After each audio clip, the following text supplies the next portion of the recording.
Hey folks, welcome back again. I appreciate you coming along. So yesterday was my birthday. Thank you very much. I had a fantastic day. Okay, so now we're back here in the A yard, which is my secondary out yard. A stands for my friend Adrian, so this is his backyard. I'm gonna get 4 landscaping timbers, put them in the back of my truck. While we're back there, I do want to look into some of the hives, so stay tuned. We're gonna take a look and see if we can't see a queen, see how they're building comb. And most of the Brazilian pepper has been pollinated, and you'll just see all the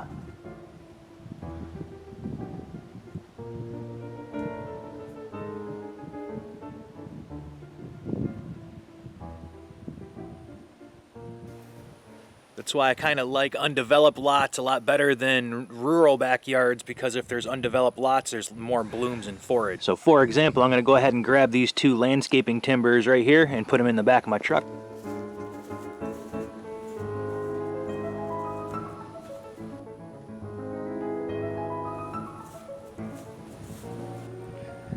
Okay, and by appearance, the colonies seem to be all active and happy.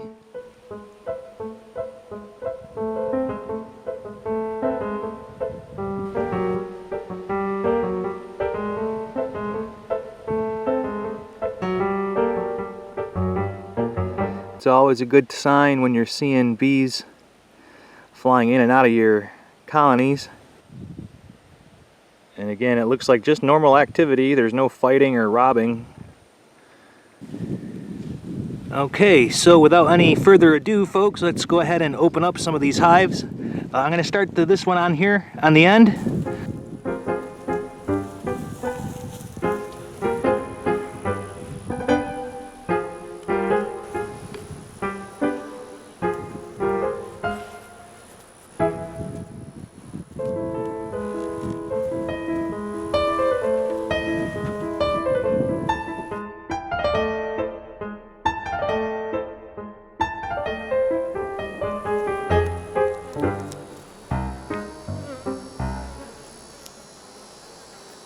Oh yeah, this is a brood frame. I'm sorry I didn't show you the queen here, but I did see the queen on this frame. She was kind of scurrying up towards the top, so I didn't want there anything to be bad happening. I just put it down. So the bees are here. There's a queen, plenty of brood.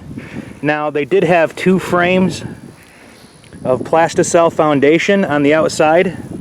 What I'm going to do is I am going to give them a foundationless frame, and I got 1 extra foundationless frame that we will just slide right in just like that, and that's all. See how this side over here is empty? I don't even need to take these frames out to see that there's nothing on them. So I know these 3 frames are empty. The bees have about 5 seams of bees here, and these 2 frames were empty, but now I just added a foundationless here, and I slid this one back that has foundation in it. So we know the queen is here, she's laying, and that's it. Cover goes back on. This colony here, I'm hoping this is the one that needs an extra box, but we're gonna find out. And if I find the queen this time, I'm gonna do a little better to see if I can get her on the camera. Uh-oh, and we have signs of ants.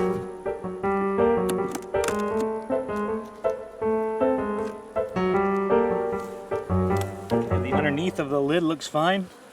Again, primarily in this colony, I'm looking for the queen. Wax moth damage.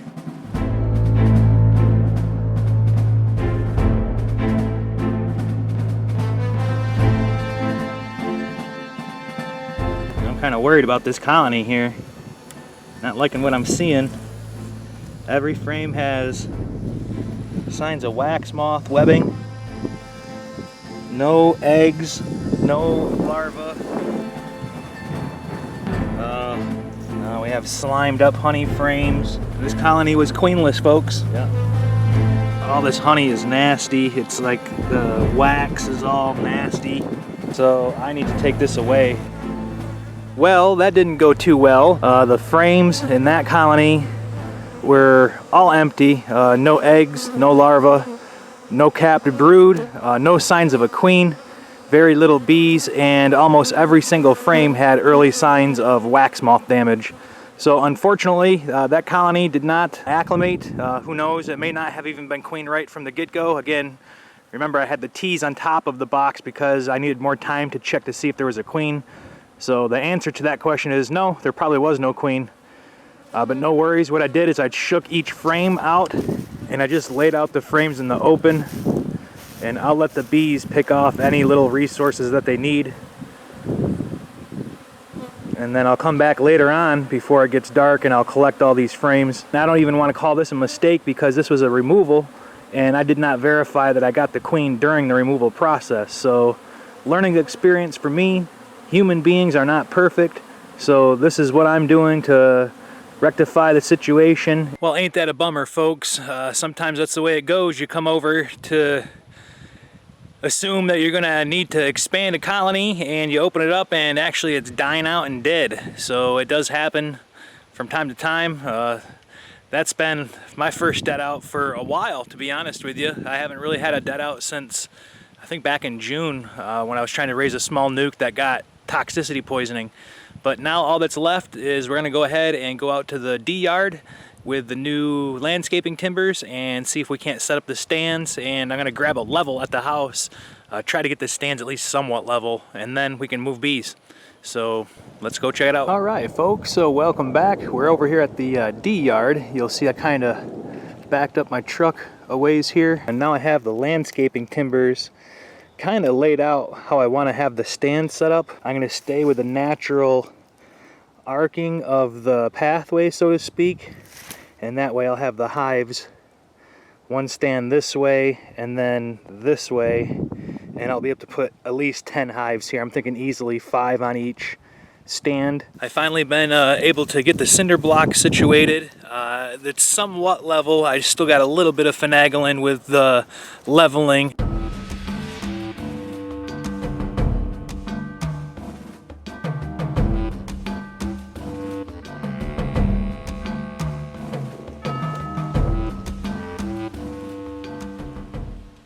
As you may see behind me here, we do have 3 colonies that I moved.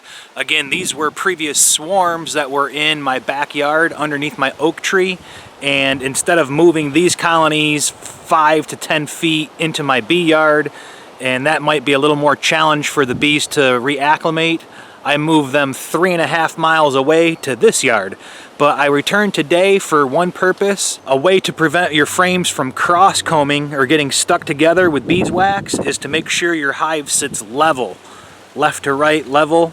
Having a slight tilt to the front of the entrance is usually no problem, but when it comes to the levelness of it, you want to make sure it's somewhat, level. So that's what I'm going to do today, and we will come back and inspect these. I know they're all queen right when I check them off camera.